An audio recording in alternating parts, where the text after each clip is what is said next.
سب سے پہلے اعوذ باللہ من الشیطان الرجیم، اس کو سمجھنا بہت ضروری ہے، اس کی تشریح کو، اس کے الفاظ کے معنی کو اور اس کے مفہوم کو اور قرآن و حدیث کی روشنی میں سمجھنا بہت ضروری ہے۔ اور ہے کیا؟ اعوذ، میں پناہ میں آتا ہوں، یہ صیغہ متکلم کا ہے کہ میں پناہ میں آتا ہوں، اور اس کا نام اسی سے ہے تعوذ، پناہ لینا، پناہ طلب کرنا، پناہ میں آ جانا، کورڈ ہو جانا کسی چیز میں، یہ ہے پناہ۔ اور جب دو صورتیں یا دو آیتوں کو ہم اس طرح ذکر کریں گے تو معوذتین، جیسے سورۃ الفلق اور سورۃ الناس کو کہا جاتا ہے، اور اگر دو سے زیادہ ہوں گی تو معوذات، یہ سورۃ الاخلاص، سورۃ الفلق اور سورۃ الناس کو کہا جاتا ہے۔ یہ ایک الگ مفہوم ہے، لیکن الفاظ کے اعتبار سے اعوذ باللہ من الشیطان الرجیم کو تعوذ کہا جاتا ہے کہ اللہ کی پناہ میں آ رہے ہیں۔ اعوذ، میں پناہ میں آتا ہوں، باللہ، اللہ کی، میں پناہ طلب کرتا ہوں باللہ، اللہ کی، من الشیطان، شیطان سے۔ ہم بچپن سے یہی ترجمہ سنتے ہوئے آ رہے ہیں کہ شیطان سے، من کا ترجمہ بھی سے ہوتا ہے، لیکن جب من دو چیزوں کے درمیان یا دو افراد کے درمیان آ جائے تو یہ من مقابلہ ہو جاتا ہے۔ کیا معنی ہے؟ اعوذ باللہ، میں پناہ میں آتا ہوں، من الشیطان، شیطان کے مقابلے میں۔ یہ معنی آپ کو بالکل نیا لگ رہا ہوگا، عجیب سا لگ رہا ہوگا، میں انشاءاللہ تعالیٰ مثال دوں گا تو آپ کو اور اچھے سے سمجھ میں آ جائے گا۔ گرامر کے اعتبار سے یہاں پر جو من ہے اس کو کہتے ہیں من مقابلہ۔ اس کی ایک آسان مثال، سجدے کی کئی ایک دعائیں ہیں، ان میں سے ایک دعا یہ ہے کہ اللہم انی اعوذ، یا اللہ میں تیری پناہ پکڑتا ہوں، تیری پناہ میں آتا ہوں، برضا کا، تیری رضا کے ذریعے، یا تیری رضا کی پناہ میں آتا ہوں، من سخطی کا، تیری ناراضگی کے مقابلے میں، وہ بھی معافاتی کا، اور میں تیری عافیت طلب کرتا ہوں، من عقوبتی کا، تیری سزا کے مقابلے میں۔ یہاں بالکل اپوزٹ چیزیں آ رہی ہیں دو، اور ان کے مقابلے میں انسان ایک چیز طلب کر رہا ہے اور ایک چیز سے اپنی جان چھڑا رہا ہے، یا ایک چیز سے اللہ تعالیٰ کی پناہ سے نکل رہا ہے۔ تو بات آ گئی سمجھ میں؟ یہاں پر ایک طرف اللہ ہے اور ایک طرف شیطان مردود ہے، تو انسان یہ کہہ رہا ہے کہ یا اللہ میں تیری پناہ میں آتا ہوں شیطان مردود کے مقابلے میں۔ الرجیم، مردود، رد کیا ہوا، ریجیکٹ کیا ہوا، بلکہ صرف ریجیکٹ نہیں کیا ہوا، برے طریقے سے دھتکارا ہوا، بہت برے انداز میں پھٹکار کے ساتھ رد کیا ہوا، یہ ہے رجیم۔ اب بات یہ ہے کہ یہاں پر من مقابلے کی کیا ضرورت تھی؟ اگر انسان اللہ کی پناہ میں نہیں آئے گا تو وہ لازمی شیطان کی پناہ میں چلا جائے گا۔ پناہ سے مراد یہ ہے کہ انسان شیطان کی گرفت میں چلا جائے گا، اس کے چنگل میں چلا جائے گا، اس کے وش میں آ جائے گا، یا اس کی گرفت کے اندر آ جائے گا، اور یہ انتہائی انسان کے لیے خطرناک ہے۔ اور قرآن پڑھتے ہوئے اللہ تعالیٰ نے اس خاص چیز کا حکم دیا ہے کہ جب تم قرآن کی تلاوت کرو، فَإِذَا قَرَأْتَ الْقُرْآنَ فَاسْتَعِذْ بِاللَّهِ مِنَ الشَّيْطَانِ الرَّجِيمِ، جب بھی قرآن کی تلاوت کرو یا قرآن کی تلاوت جب بھی کی جائے تو شیطان سے پناہ لے لی جائے، اللہ کی پناہ میں آ جایا جائے۔ اور یہ کیوں ضروری ہے؟ بہت سارے لوگوں کے بارے میں ہم یہ سمجھتے ہیں یا یہ جانتے ہیں کہ جناب یہ تو کسی کی نہیں سنتے، کسی کی نہیں مانتے، گھر والے بیزار ہیں، دوست بیزار ہیں ان سے، کسی کی نہیں سنتا۔ لیکن جو شخص کسی کی نہیں سنتا وہ اپنے آپ کی سن رہا ہوتا ہے کہ جناب یہ تو کسی کی مانتے نہیں ہیں، بس جو دل میں آتا ہے وہ کرتے ہیں، اپنے آپ کی مانتے ہیں۔ تو وہ جو اپنے آپ کی مانتا ہے انسان، وہ اپنے نفس کی مان رہا ہوتا ہے اصل۔ اور نفس کیا ہے؟ وہ شیطان ہے، قرین ہے، جو ہر وقت انسان کو گناہ پر اکساتا رہتا ہے۔ تو کسی نہ کسی کی پناہ میں آنا ضروری ہے اور کسی نہ کسی کی ماننا ضروری ہے۔ یہ انشاءاللہ تعالیٰ ہم جب سورۃ الفاتحہ پڑھیں گے تو ایاک نعبد و ایاک نستعین میں جب ہم پہنچیں گے اس کو اور اچھے سے سمجھیں گے۔ یہاں پر بتانے کا مقصد یہ ہے کہ انسان اگر اللہ کی پناہ میں نہیں آئے گا تو شیطان کی گرفت میں چلا جائے گا، یہ ضروری ہے۔ اور پھر خاص قرآن پڑھتے ہوئے اعوذ باللہ پڑھنے کا حکم کیوں دیا؟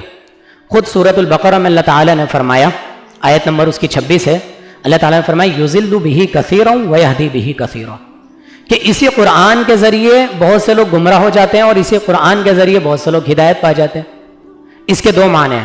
پہلا معنی تو یہ ہے کہ جو قرآن کو اپناتا ہے، اسے پڑھتا ہے، اس پہ تدبر کرتا ہے، اس کے معنی کو سمجھتا ہے، اپنی زندگی میں اس کو اپلائی کرتا ہے اور زندگی کو اور پورا اپنا لائف اسٹائل کو قرآن اور شریعت کے مطابق بنا لیتا ہے تو وہ ہدایت پا جاتا ہے۔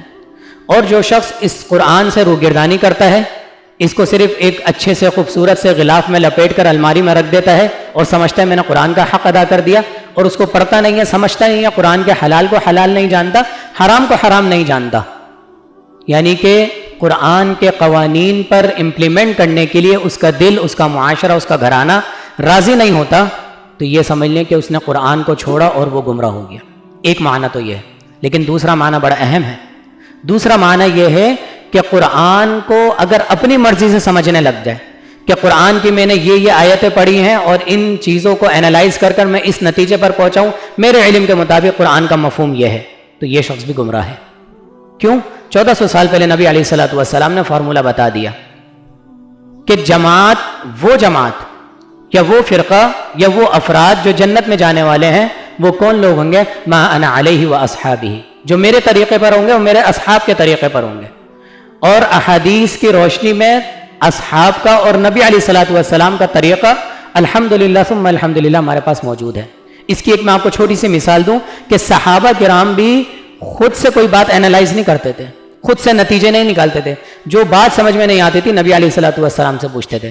مشکات المصابیح کی ایک حدیث ہے، حدیث نمبر 5334 ہے، آپ اٹھا کے خود بھی پڑھیے گا، سرچ کیجئے گا، کہ آپ صلی اللہ علیہ وسلم نے فرمایا کہ ان اخوف ما اخاف علیکم، مجھے ڈر ہے، خوف ہے ایک چیز کا کہ تمہارے اندر وہ نہ آ جائے، الشرک الاصغر، شرک اصغر کا، سب سے چھوٹا اور سب سے باریک شرک۔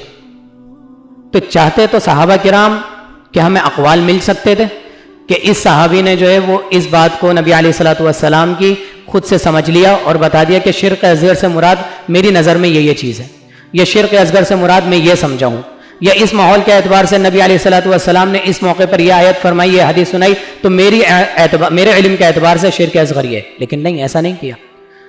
صحابہ کرام نے فرمایا، اسی حدیث کے آگے الفاظ ہیں کہ وَمَا الشِّرْكُ الْأَصْغَرُ، نبی علیہ الصلوۃ والسلام آخر ہمیں بتائیے تو صحیح کہ شرک اصغر ہے کیا۔ پوائنٹ یہاں پر یہ نوٹ کرنے کا ہے کہ نبی علیہ الصلوۃ والسلام بھی عربی دان ہے، صحابہ کرام بھی عربی دان ہیں، ایک ہی ماحول میں رہنے والے ہیں، ایک جیسا لائف اسٹائل گزار رہے ہیں، لیکن اس کے بعد اگر ایک چھوٹی سی بات سمجھ میں نہیں آئی شرک اصغر تو فوراً پوچھ لیا کہ وَمَا الشِّرْكُ الْأَصْغَرُ، شرک اصغر ہے کیا؟ نبی علیہ الصلوۃ والسلام نے فرمایا الرِّیَاء، صرف 3 حرف، 3 ورڈ صرف، الف لام تو تعریف کا ہے، خاص کرنے کا ہے کہ خاص چیز کی طرف اشارہ کر رہے ہیں، را یا حمزہ، ریا، دکھلاوا، یہ شرک اصغر ہے، اس سے انسان کو بچنا ہے۔ یہ ایک الگ ٹاپک ہے، بات سمجھانے کی یہاں پر یہ تھی کہ صحابہ کرام کو بھی کوئی چھوٹی سی بات سمجھ میں نہیں آتی تھی، فوراً نبی علیہ الصلوۃ والسلام سے سیکھتے تھے اور اس کا مفہوم سمجھتے تھے۔ تو ہم نے بھی قرآن کا مفہوم سمجھنا ہے احادیث کے ذریعے، اپنے پاس سے آیتوں کے نتیجے نہیں نکالنے۔ جس طریقے سے سورۃ القمر میں اللہ تعالیٰ نے فرمایا، آیت نمبر 17 ہے، 22 ہے، 32 ہے، 40 ہے، چاروں میں ایک ہی بات فرمائی اللہ تعالیٰ نے کہ وَلَقَدْ يَسَّرْنَا الْقُرْآنَ لِلذِّكْرِ فَهَلْ مِن مُدَّكِرٍ، کہ ہم نے اس قرآن کو آسان بنا دیا۔ ہے کوئی اس میں تدبر کرنے والا، غور و فکر کرنے والا؟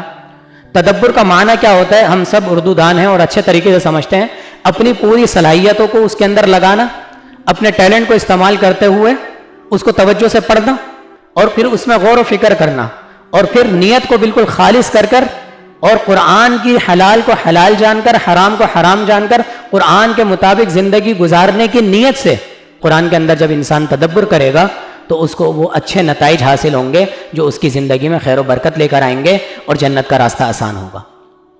تو قرآن کو پڑھنا ہے، خود پڑھنا چاہیں خود پڑھ لیں، لیکن نتیجے نہ نکالیں۔ نتائج کے لیے صحابہ کرام موجود ہیں، صحابہ کرام کے اقوال لیجئے، نبی علیہ الصلوۃ والسلام کی احادیث لیجئے، تابعین، تبع تابعین، ائمہ کرام، محدثین، ان کے اقوال کی روشنی میں جو انہوں نے دلائل کی روشنی میں بیان کیے ہیں ان کو دیکھیں اور قرآن کو سمجھیں۔ تو یہ ہے اعوذ باللہ من الشیطان الرجیم، اللہ کی پناہ میں آ جانا اور شیطان کی گرفت سے دور ہو جانا۔ قرآن کو شروع کرنے سے پہلے ہی اللہ تعالیٰ نے یہ حکم دے دیا، فَإِذَا قَرَأْتَ الْقُرْآنَ فَاسْتَعِذْ بِاللَّهِ مِنَ الشَّيْطَانِ الرَّجِيمِ۔